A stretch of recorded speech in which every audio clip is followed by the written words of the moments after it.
What was life like after my girls came to live with us? Well, for the most part, they were both 4 months old. One was a little under 4 months, and the other one was a little over 4 months old. So it's like having a new baby in the house for anybody. There's very little sleep, a lot of activities that need to be done just to get the baby on the schedule.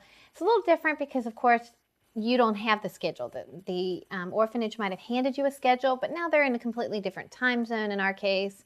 Actually, the time zone wasn't different, but the whole way that you would run your household as opposed to an orphanage. We didn't have time to do everything exactly on their time.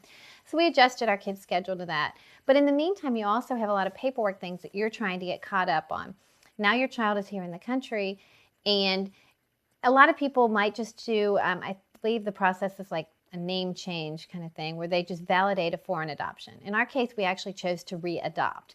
And in that readoption process, we got a lawyer involved just because it was easier for us.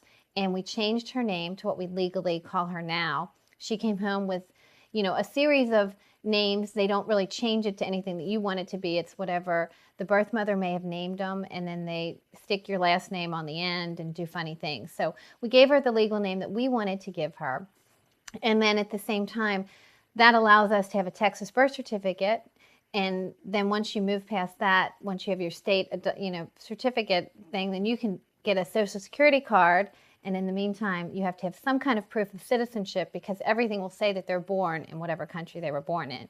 So you want to make sure that even though they legally are American citizens, that they have some piece of paper so that when the little league that they want to join or some program that they want to join has something that says, yes, they're American citizens and they're entitled to all the benefits of being an American citizen. So that usually, it's not a fast process, but it's nothing people hurry to do. But usually within the first 6 months to a year that they're home, people try to get that done so that you don't forget about it and lose some of the paperwork that you might need. But other than that, it's just like having any new baby, lots and lots of fun of things of learning what the kids can do and what they can't do and watching them sit up and stand and do all those things.